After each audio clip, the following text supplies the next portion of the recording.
Good morning. It's Longhaultanker coming at you this morning. It is December the 15th. It's Wednesday morning, and it's approximately 11:20 in the morning. I'm coming to you from home. Got in yesterday. Got late in the afternoon. It was about 5 o'clock. I left the yard to come home at about 5 o'clock. Got here at about 7:15. That's not right. I'm an hour off. Anyway, I left the yard at 6 and got home about 7:15 and got into the yard from the load at about 5 o'clock. And so, yeah, worst traffic on the whole trip was coming into Houston. Funny stuff. Funny stuff. All right, this morning, got a few things to talk about.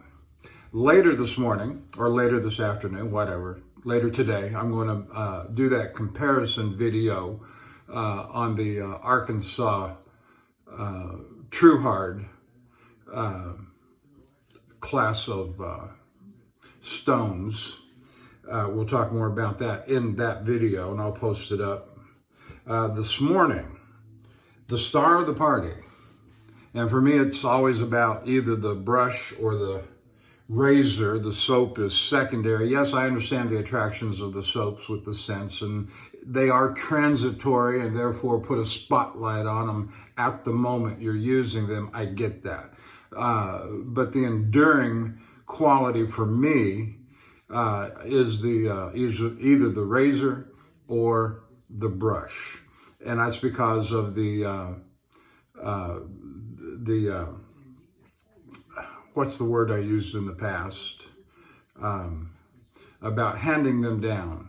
You know, they're the legacy. They're the legacy items, and that's what's important to me is the grandkids. That's why I got what have I got? I got 3 grandsons, and I want to give them a bunch of stuff when the time comes.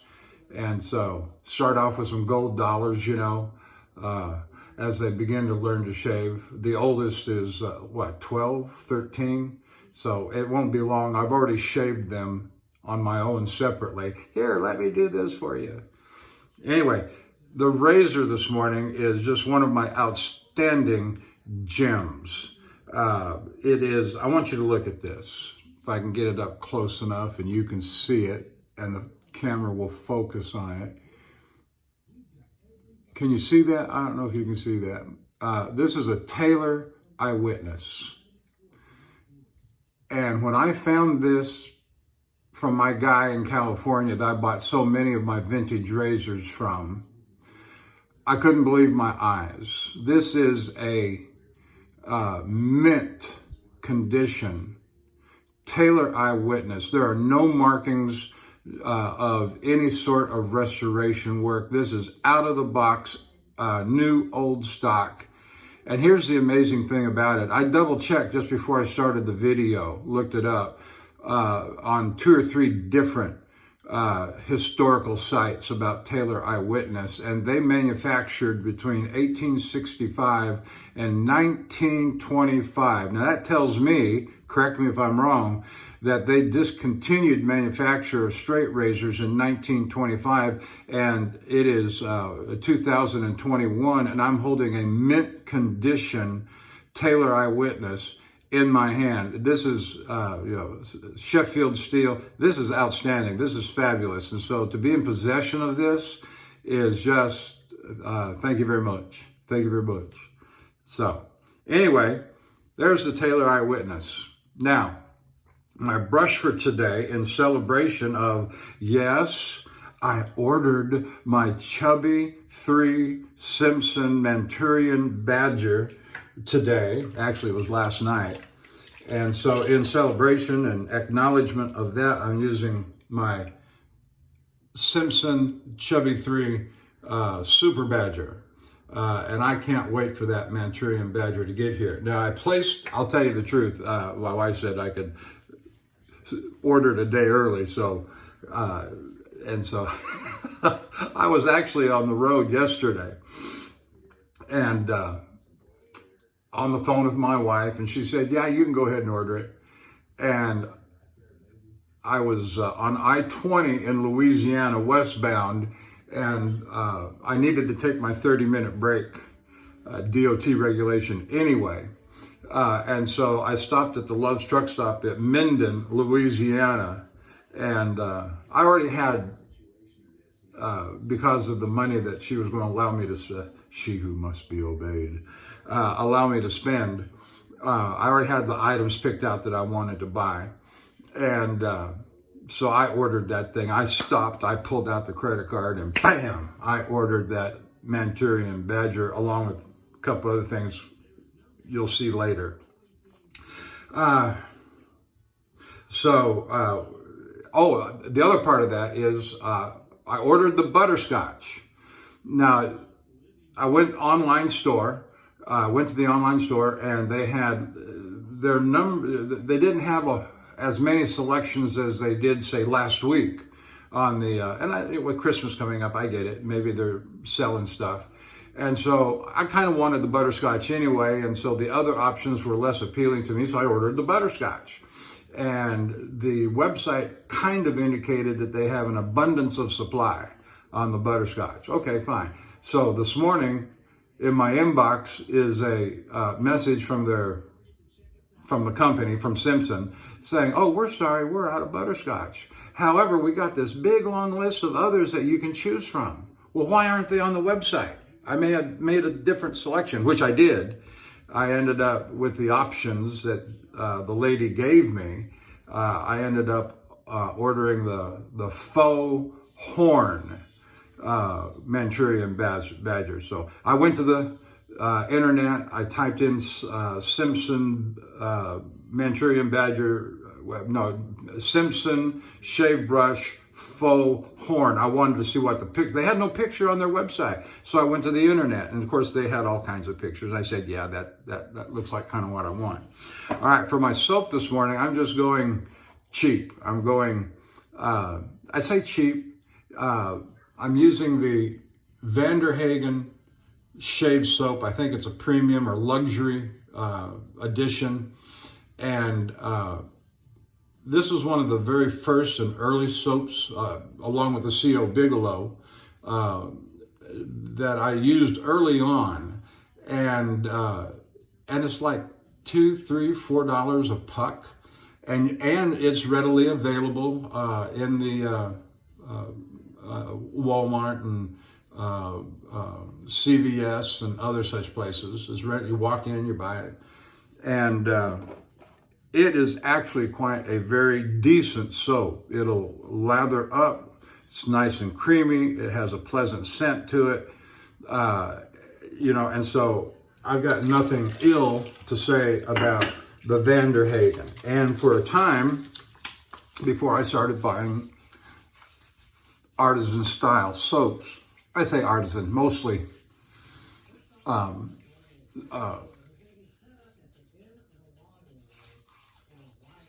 Sterling Soap Company. I got three from, and we'll talk more about those later when they actually come up in rotation. I've got three from Angora Soaps. I saw Anthony Esposito using, and he was promoting the Olympus version of the Angora soap. So I ordered it along with a couple of others, a lavender and wild timber or something, an outdoor, like redwood forest kind of scent. And frankly, they're duds. I'll just tell you straight up, my opinion, the lavender and they smell like wax. Okay, they smell like, now the Olympus is okay. It's okay. It's got a nice, good scent to it. It smells ocean breeze, whatever. All right, let's lather up. Let's get the lather going. I'm gonna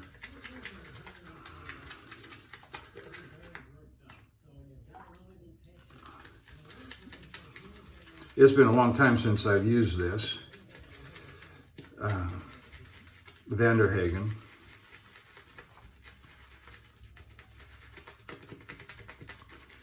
Get it all nice and going here. I want to load it up strong and hard.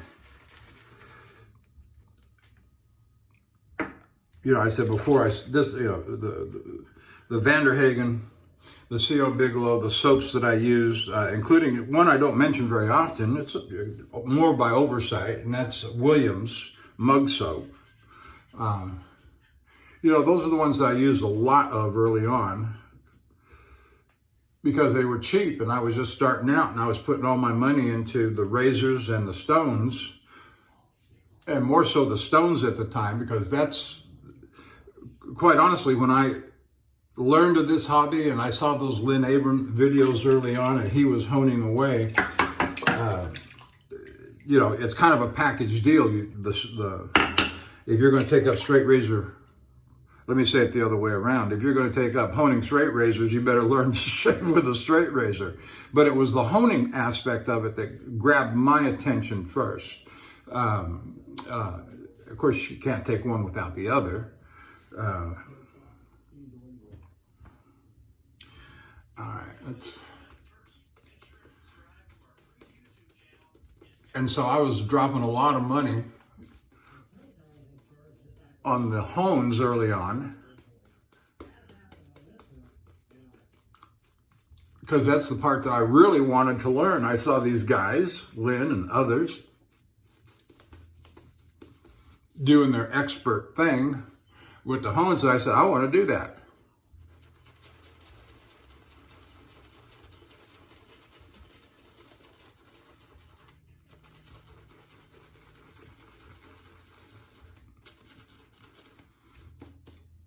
And so most of my razor purchases early on were gold dollars.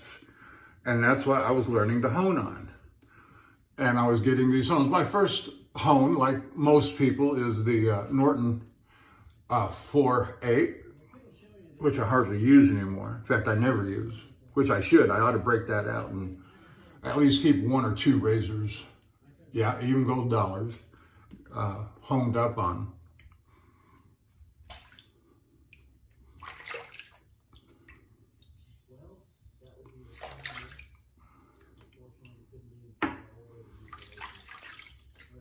But I don't, because I'm so infatuated with the other stones that I've gotten, all of the Arkansas and the Cauticles, the Zulu Gray, which I'm a fan of. I don't know where Michael's dropped off. He's dropped off the face of the earth. He was going to restart, some of you may remember, he was going to restart the Wade and Butcher brand. I think he bought the rights to it and had some logos made up and a few mock razors made up. And they were going to be, you know, very expensive, which, you know, it's one thing to spend on a few razors, you know, $400 and $500 each. But if you're going to go $1,500, $1,800, $2,000, you know, keep it. That's why, you know, no, I don't do the artisan razors either. Except I might have bought a Maestro Livy razor, but still, you're talking thousands of dollars, you know. $1,500, $2,000, $3,000. I'm not going to do that. I'm not going to do that. You know, there's plenty of vintage razors, current production razors that are just absolutely beautiful. Just be patient to find the vintage. All right, here we go. Taylor Eyewitness. This 6/8 round point, honed on a Belgian Cauticle, and it's just fabulous. So here we go. Oh, shout out to the shavingcadre.com. Appreciate the warm reception and welcome I've received over there. But here we go.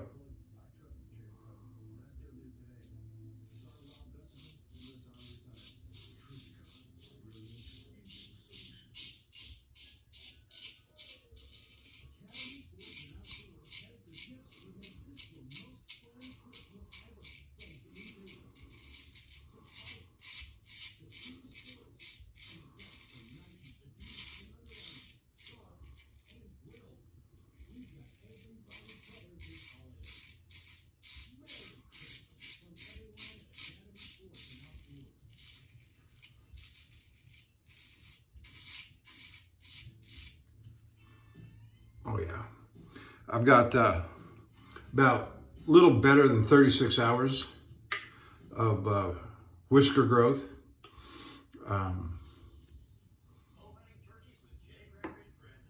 I shaved night before last in Lake Mississippi.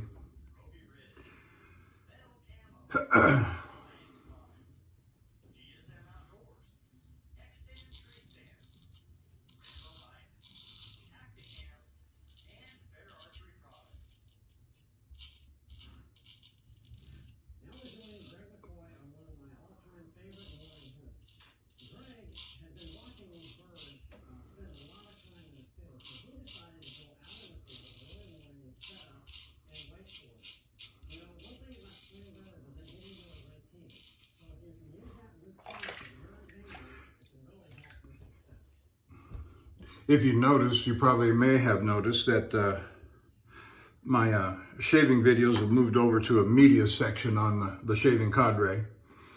I've been requested to do so by management, and that's fine. I'm gonna do that. And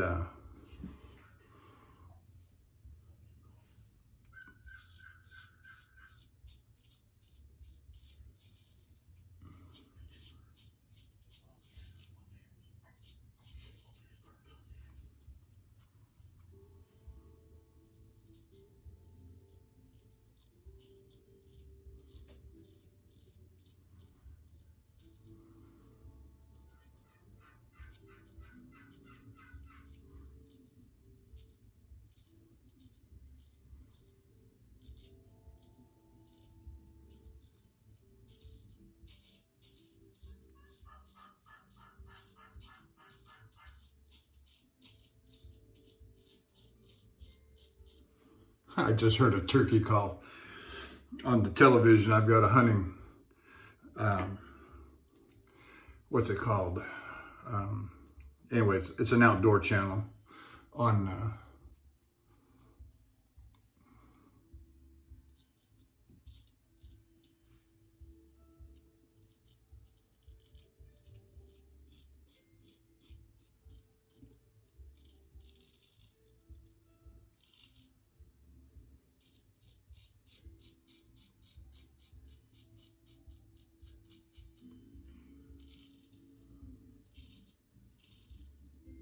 I've got my video or my camera mounted to my right a little bit, so it gives me more mirror room on my left.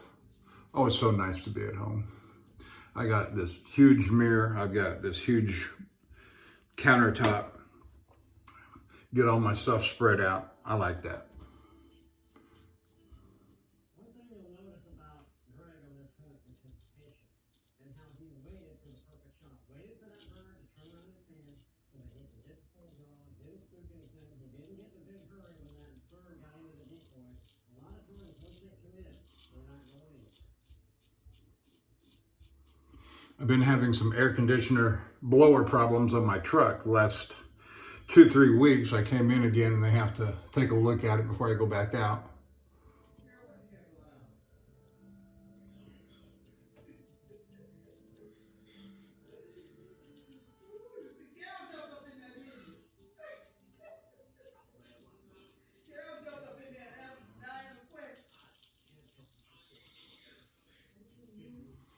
I will say my company is very good about keeping the trucks running, doing the major and minor maintenance stuff that has to be done. Anything, you know, never have I been told when I've requested, you know, something be done or taken a look at, that well, you're just gonna have to live with that. Never. Of course, I'm a company driver, and it's a company truck, and they're concerned about keeping the truck in decent condition for resale value. I don't think they buy these things. They may lease them. I don't care. That's not my end of the deal. But I do know that every 2 to 3 years,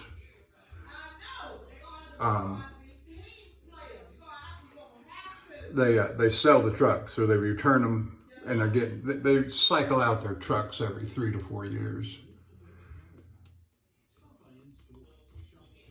And there's always, and because of the staggered nature, 10, 15, 20 at a time, there's always new trucks coming in.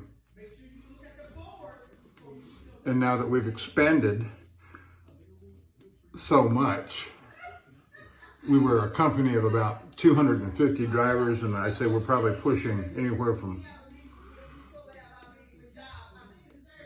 I don't know, 750 to 1,000 now. We've got new terminal sites located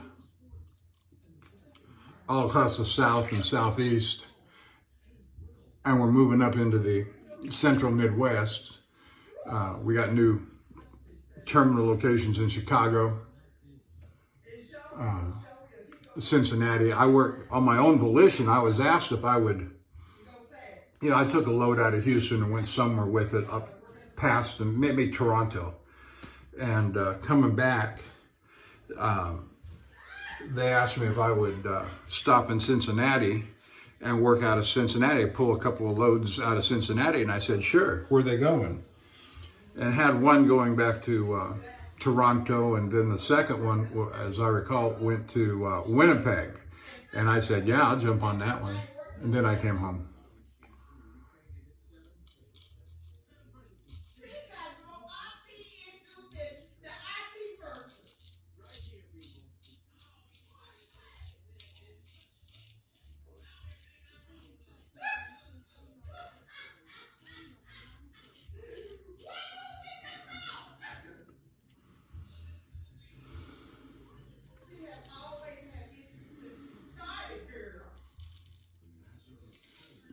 My wife's excited about something. I don't know if you can hear her laughing.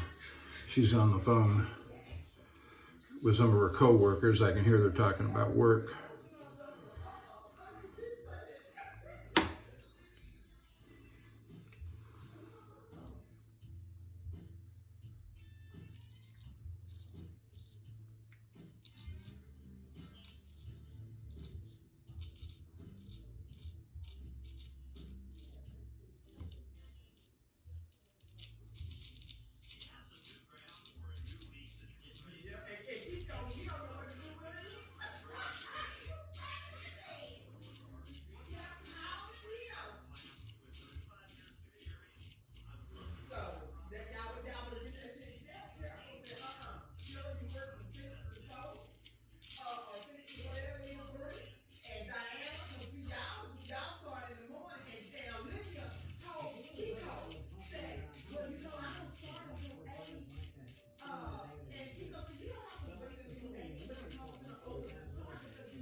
No, my wife works for a major retailer,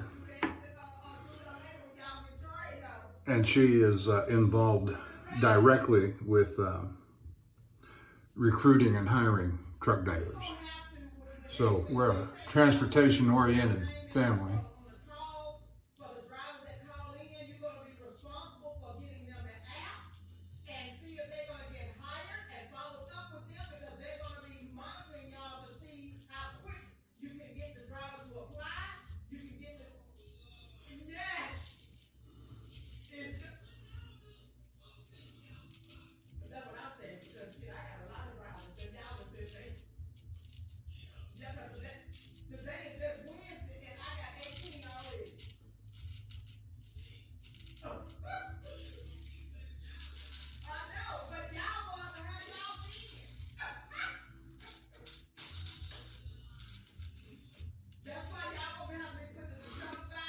In my wife's job as a recruiter, and what they call Sourcer for drivers. Her primary responsibility, or let me say it this way, is about her accountability factor is about how many number of applications they get in a week. And so, you know, if you've been with the company a while, she's responsible for having to get anywhere from 10 to 15, 20 applications and all the work that goes, you know, into that. And it's all a numbers game, like sales. It's a numbers game. If I've got to have 10 applications a week, how many emails do I have to send out? How many phone calls must I have to have?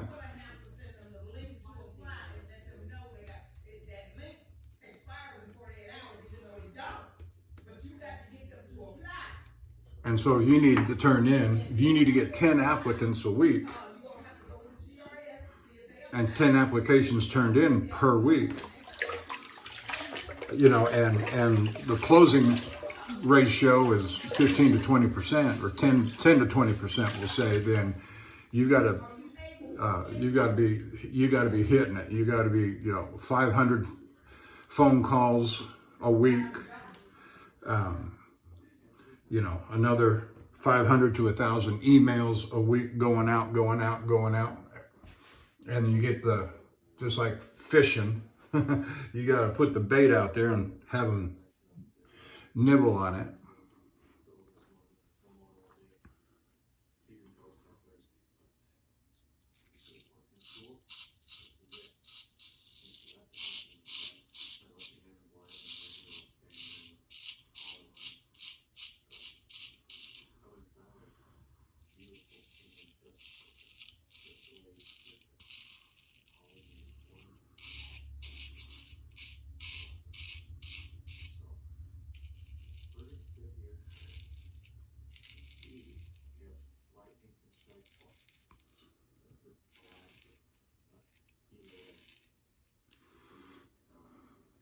Wonderfully sharp. Wonderfully sharp. I honed it. In fact, I asked the guy when he sent it to me not to hone it, because I wanted to do it up on my yellow conical.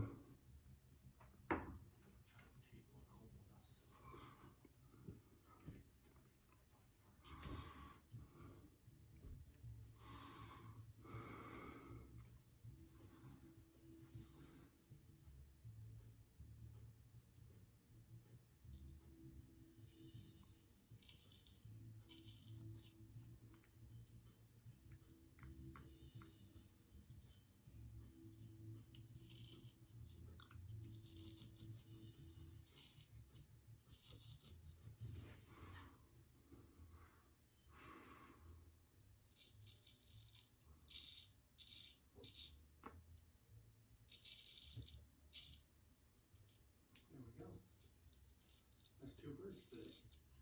Guess what? A Jake and a Tom. One heck of a one.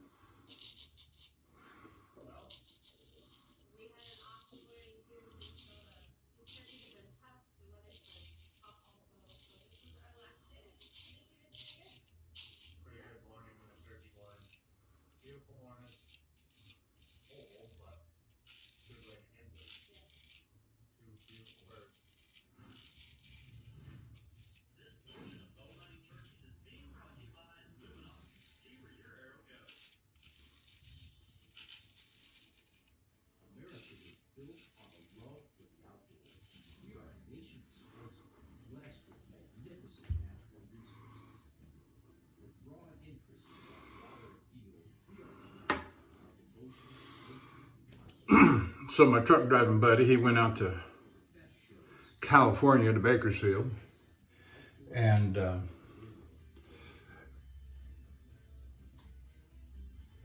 he's supposed to get back tomorrow. We're not planning on doing anything together. You know, I got like 3 or 4 good buddies that I talk to all the time on the phone when we're driving. And of course, you get home, that's the private time, and we don't bother each other at home.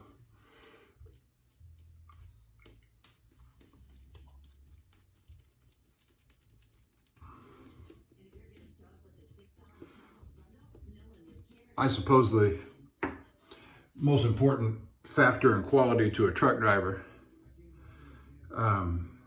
yes, safe driving record, all that stuff, good practices, but the personal quality, to be a good truck driver, is that ability to stay awake. And don't kid yourself. Driving for 10, 11 hours a day, that's one of the reasons why you see trucks run off the side of the road, is because they're tired, they fall asleep. They haven't mastered that ability, whether it's and it's really not that hard, keeping yourself entertained, keeping your mind occupied and active, and then having that circle of friends. You'd be surprised at how many truck drivers are just total lone wolves. Those are the ones that end up in a ditch, the new guys. Of course, there's other reasons too, inattention and playing with cell phones, and but the big ones falling asleep. And I don't listen to music. Rarely do I listen to music. That'll put you to sleep, and yet people listen to music all the time. You might be surprised at what I actually do listen to, and I'm going to tell you here in just a second.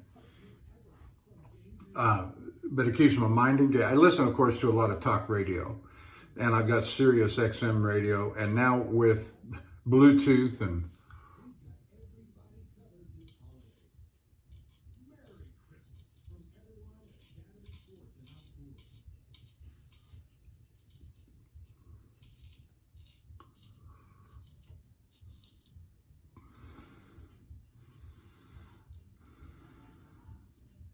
Add movies and shows to your watch list from anywhere and watch when you get home.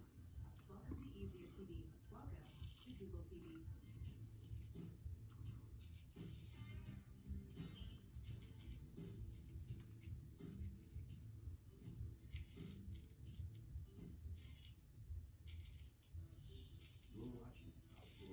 with Bluetooth and the internet,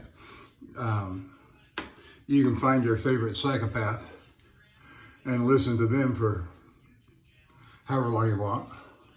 I say psychopath. So knowing when a bird like to hang out can be a great asset, but it's not always going to happen. Such is the case here with Wyatt and Anson last year. They were hunting a brand new farm. They found a logging road, they went in, they set up, and they just had the end of their patience. We just had some goblin about this crawl I see him.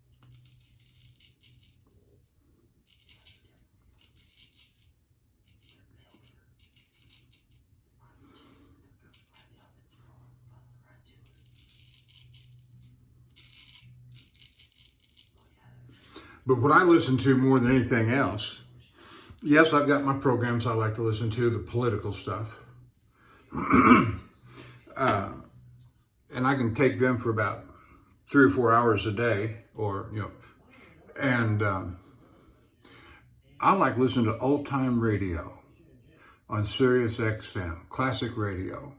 You got the detective stories, the murder stories, the crime stories, Philip Marlowe, Sam Spade, Johnny Dollar, mystery is my hobby.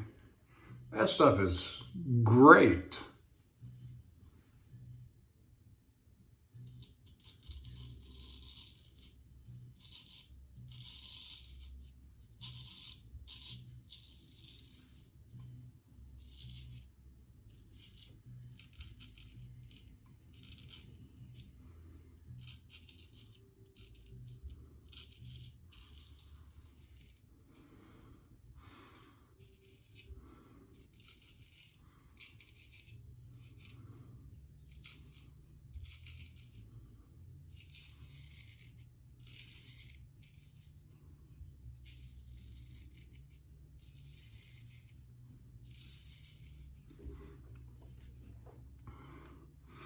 Okay, that's the first pass.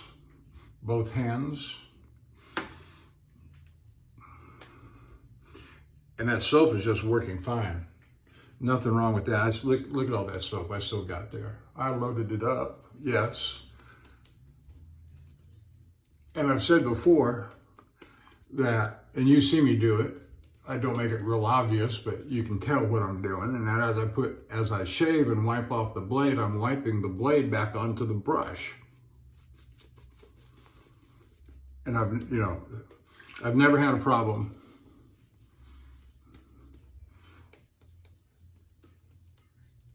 I don't know what kind of problem one might expect, but putting used lather with whiskers mixed in back into the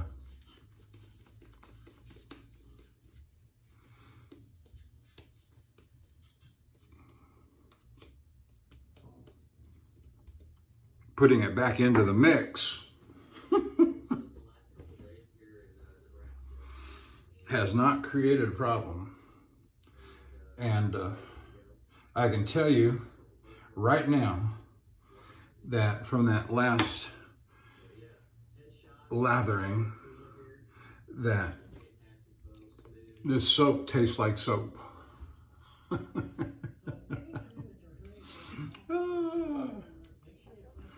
I got some in my mouth. Be patient. I think all these things will help you successfully move forward. Well, it's about all the time we've got for this week. We'd like to thank you for watching, and we'll look for you again next week when we begin on the Longhaultanker.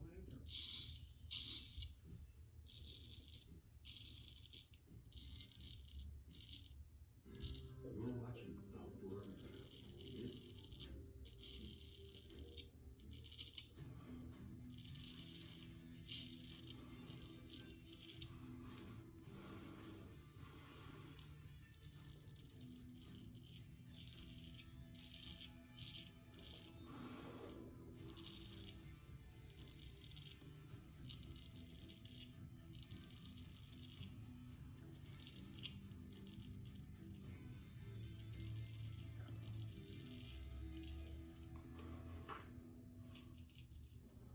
Welcome to this week's North American Whitetail. We're all glad you're here.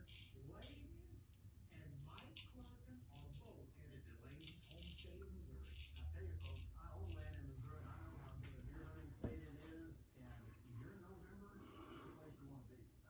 I've been very fortunate to be able to stay in Missouri. I have not heard for a deer the whole time I've been there for sure. But this is special. This is a first for me. This is my first harvest on North American Whitetail. I'm looking forward to this hunt. You guys check this out. No, I think the Arkansas stones are just as fascinating as, if not even more so, than the conical. For those that are interested in Arkansas stones, I would highly recommend, first and foremost, is Keith Johnson's number of videos that he has on the different grades. He's even got videos on the soft Arkansas, the Washita, and now there's a hard Arkansas and there's the true hard. The hard Arkansas is more of what most people would regard as a medium, Now I've got them, I'm going to show them to you later. And Keith does use it to hone up a razor, a medium, or what is called a hard. I don't think he uses a soft. I could be wrong. To get a razor up to what he, and trust his judgment, of course, up to shave ready.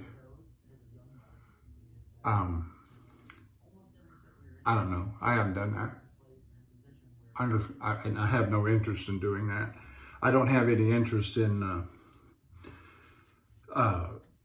using the lower grit Arkansas. I use those for my wife's kitchen knives, my pocket knives, and such like. I don't use the coarser grits of Arkansas on the razors of the Arkansas, that is. All right, where am I going? Okay.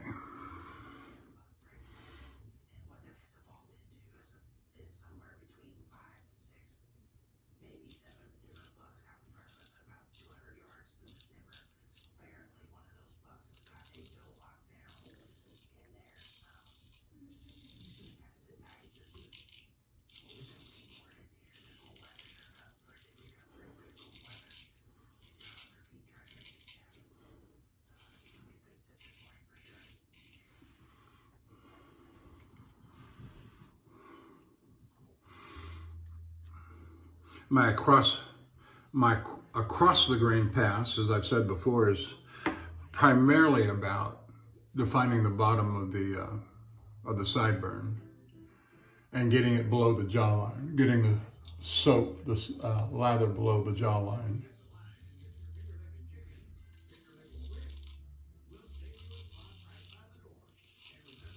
to such a level that I can do this.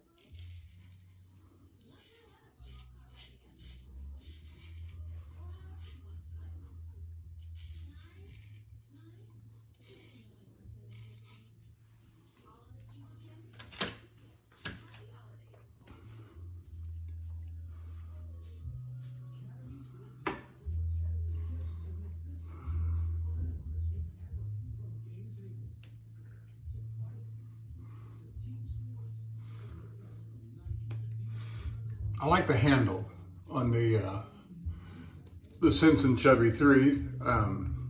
It's stout. It's made for a big hand. I have a big hand. I like it. The only thing I wish, and I haven't hardly seen any brushes like this, is that I think that's like an inch and a quarter, inch and a half brush handle. I'd like to see it 3/4 of an inch to an inch taller, so I could actually put my whole hand around it, just grab it.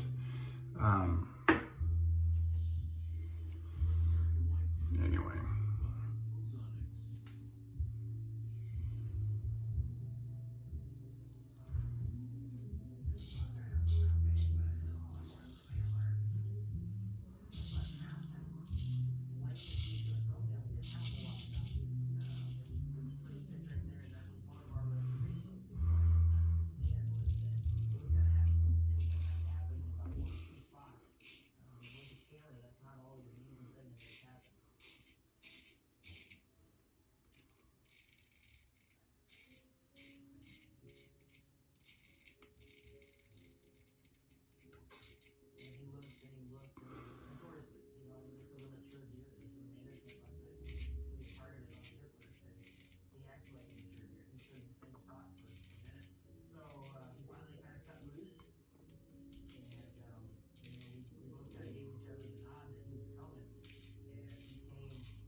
I've always said straight razor shaving is just a hoot, man. It's just a hoot.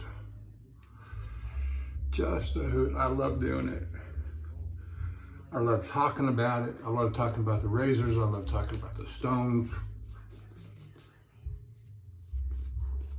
Brushes, soaps are okay, you know.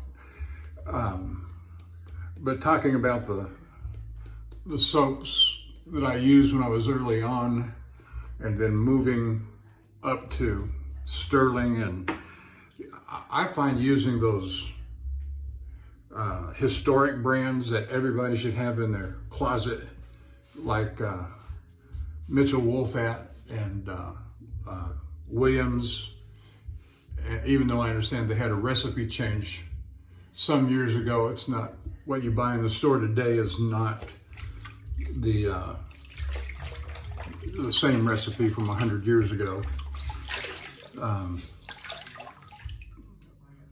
But those historic brands, tobacco,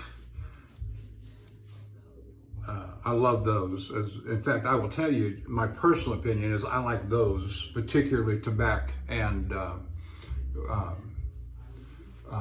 Mitchell Wolfat. I like those in some cases even more than artisan soaps or the sterling soaps.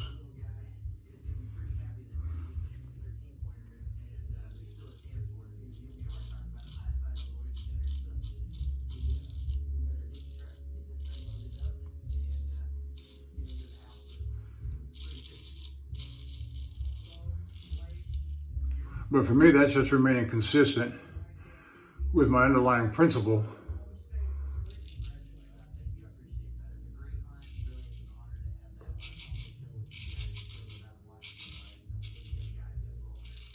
Of the historic and traditional nature. Like using this razor. Oh, it's just, this mint condition, Taylor Eyewitness would compete with any artisan razor today. Guaranteed, I have no doubt.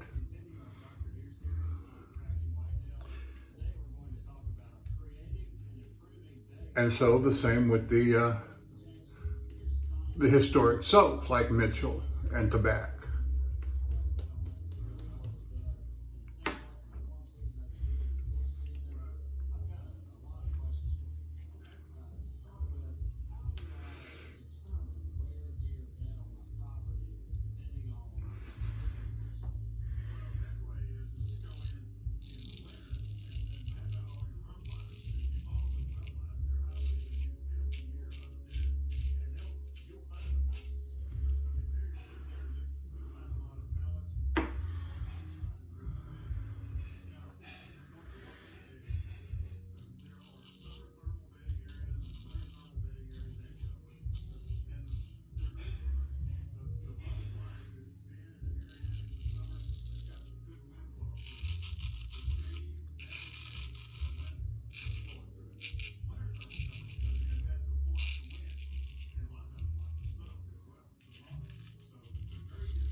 No, shaving at home.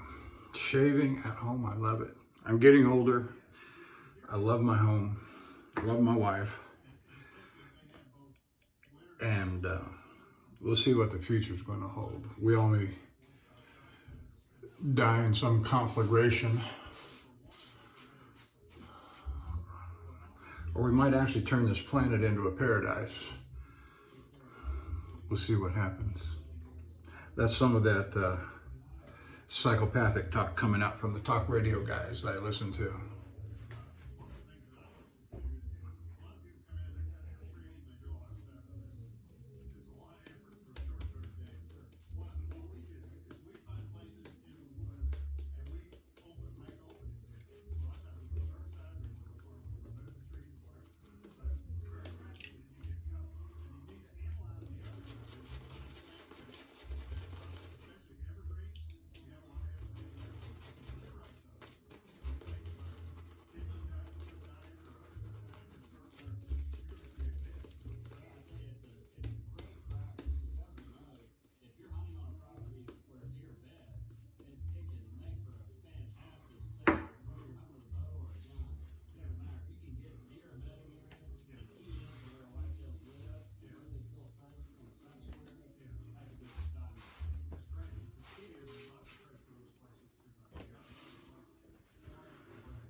That soap is slick.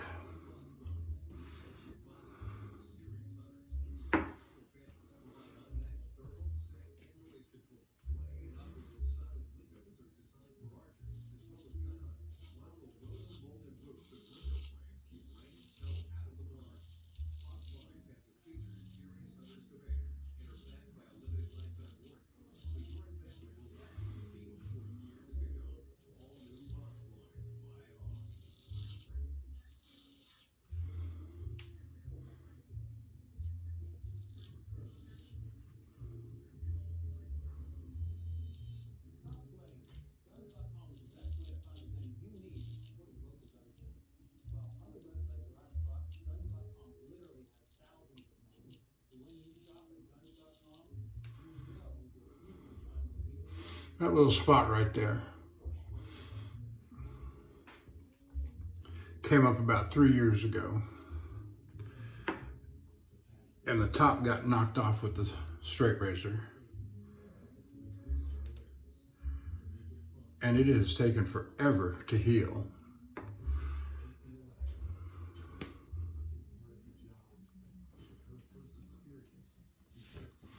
That's all right. I didn't claim to enter a beauty contest.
You're watching Outdoor America.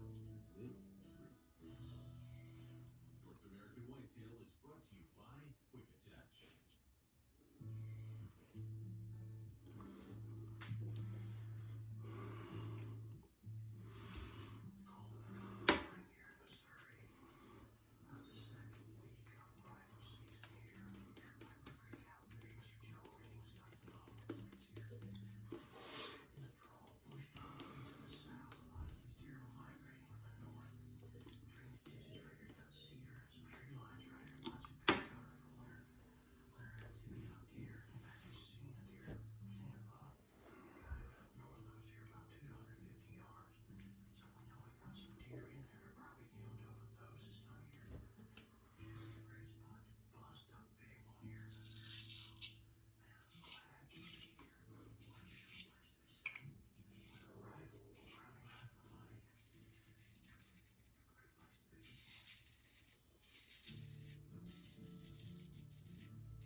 Speaking of Anthony Esposito, a minute ago, he had a new video out a couple nights ago.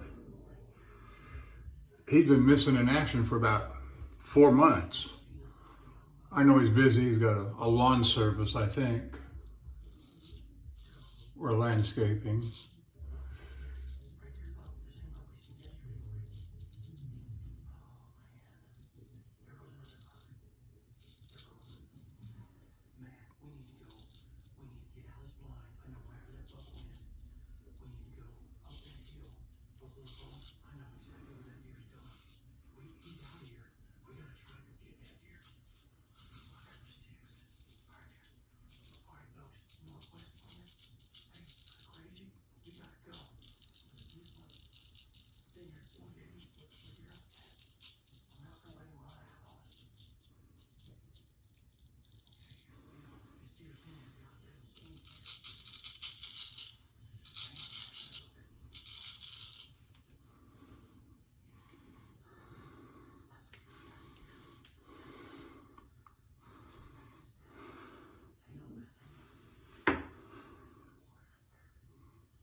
Got a little bit of soap on the tang there I'm trying to get off.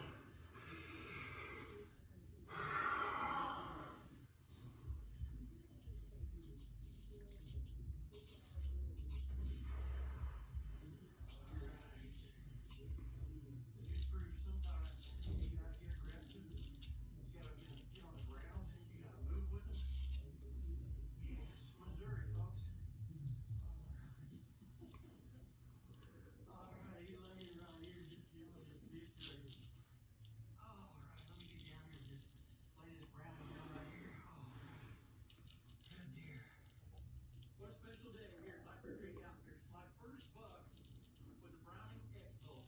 What did it get in? I'm very, very thankful. Put the tag on it. Get back to camp. Let's celebrate. Missouri. Well, once again, Mike Perkins shoots a really nice buck there here in the rut with Blackbird Creek Outfitters. Absolutely, folks. This week from the stand segment, Layton is going to talk to you about stand height. Now, listen up. That's right. This week on From the Stand, we're not necessarily going to be talking about how high you need to hunt the tree, but instead how low you can. From the Stand, presented by Millennium Tree Stands. All right, guys. This week you saw me hunting my farm in Missouri, I have no idea what my Christmas schedule is going to be like, whether I'm going to be home or whether I'm going to be out on the road. How in the world did I get soap all the way up there? I felt safe with that. I just wanted to live. And this year I just decided that I was going to take a chance, and that's what we want to talk about on today's From the Stand. We want to talk about stand height. You know, myself, for years I thought that, hey, I got to be 20 feet plus when I get into a tree to hunt. And I found in the last few years I've had instances where I've had to go and hunt on lower plains to get into the right spot. What I've learned is that you have to be able to properly disguise yourself. You have to use the elements to your advantage. You have to use your equipment to your advantage. And in this specific situation this week, I hunted out in a pin oak tree where I had a lot of brush to break up my cover. Sure, I was only 12 to 13 feet up, but if you watch this hunt, you're going to see this deer come down, make a straight, walk directly underneath of me, work out to the other straight, and he's going to turn and walk away. That whole time I was only 12 to 13 feet above it, because we had the right cover. We used a small profile stand that allowed for us to tuck into that pin oak tree. We're able to still disguise ourselves very well. If you're using the vegetation around you, if you're using your cover properly, you don't necessarily have to be 20 to 25 feet up. You can be at 12 feet, you can be at 15. Just make sure that you're brushing yourself in, you're tucked in nice, you're always mindful of your surroundings. Make sure that you're not fiddling with your phone, fiddling with everything else, crackling your candy wrappers, whatever it might be. You can get tucked in, you can feel, you can be successful from lower stand height. North American Whitetail is brought to you by 6 Tower Electro Optics.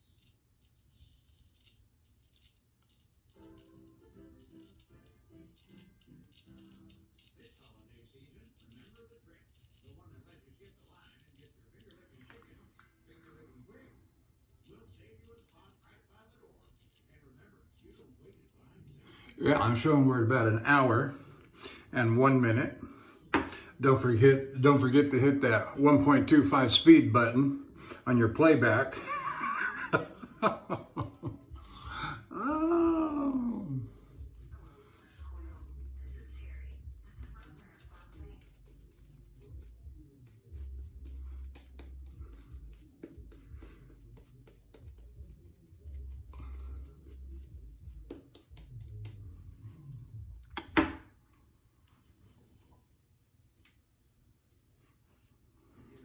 And if you're gonna show up with a $6 McDonald's donut, no one would care if you're ever late again. That's it all for now. Oh my gosh,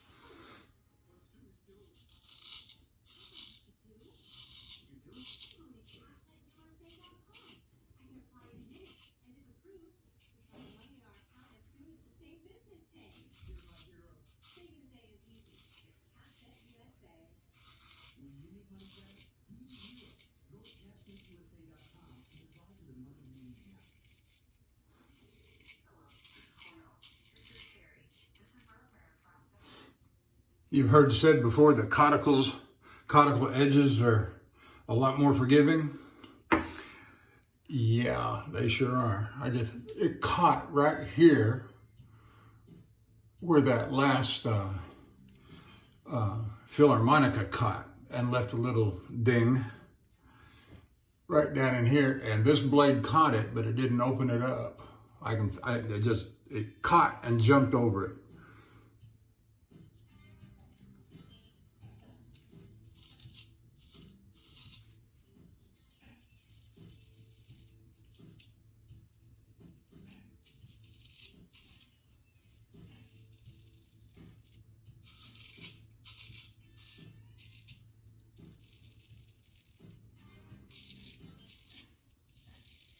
North American Whitetail is brought to you by Browning Clothing. Big Buck Profile, presented by Apex Gear. Hey everybody, coming at you from the 2019 ATA Trade Show in Louisville, Kentucky. As you can hear in the background, it's an exciting place to be. It's really exciting if you're a whitetail guy like me, because I'm here with a guy who's not a special whitetail. As you can tell, this is not an ordinary whitetail. Corey Memmering shot this buck in southeastern Michigan with a bow. And Corey, that is some kind of buck, man. Congratulations. Tell me something about how this all came together, because there's a ton of people hunting in Michigan. They were always trying to shoot a big buck, and you shot the biggest one in like 14 years. 14 years ago, and regardless of what he ends up scoring, I know he's yet to be finally scored, but the bottom line is you can tell me it's a giant. Tell me something about the hunt.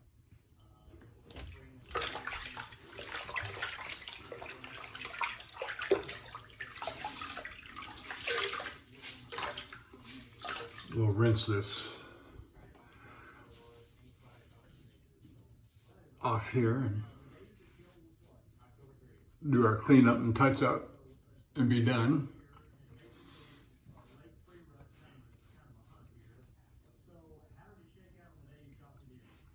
So, believe it or not, I moved the camera after a morning hunt on the 30th, and while replacing that camera at a good spot,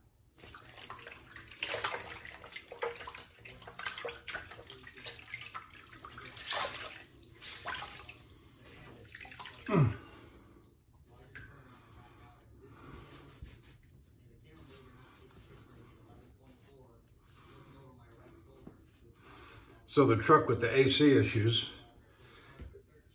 the fan stops blowing or goes down 75%. And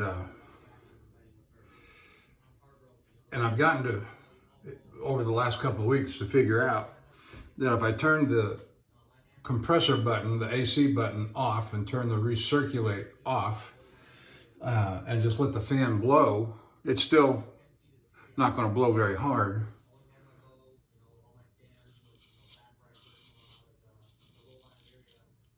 But in about 15 or 20 minutes,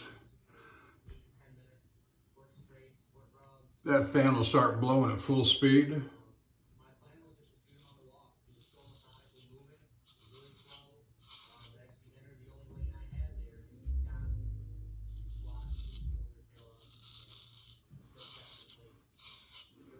Now my shop guys tell me that's a sign of low Freon. That's fine. They can fix it.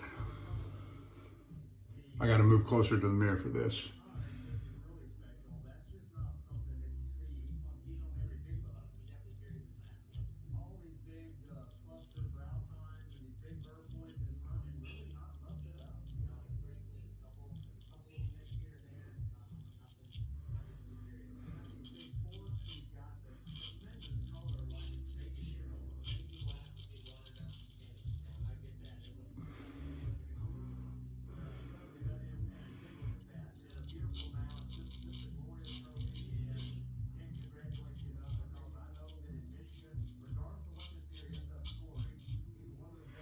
I don't know if you can hear it, but my wife's got some Christmas carols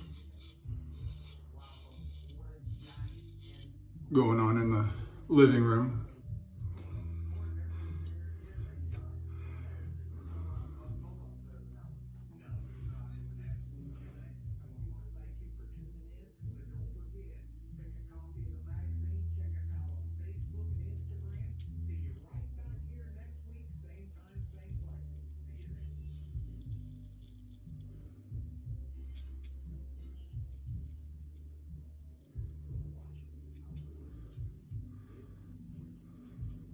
Okay.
Hunting season is here, and your local Academy Sports and Outdoors is proud to carry a new Real 3-inch camera mount.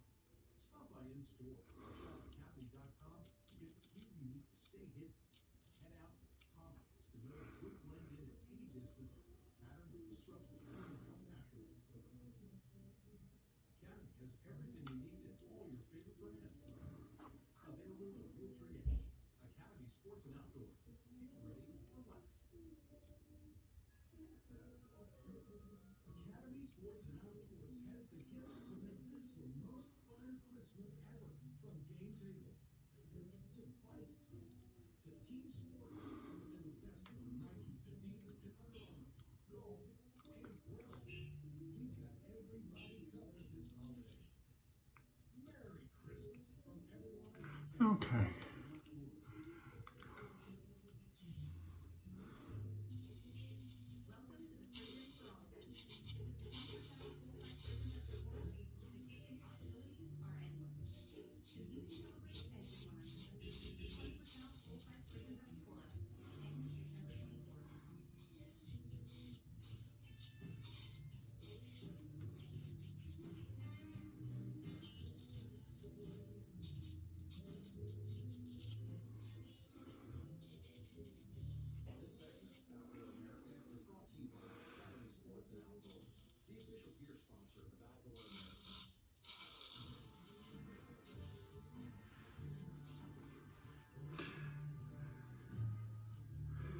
Well, I think that's about it.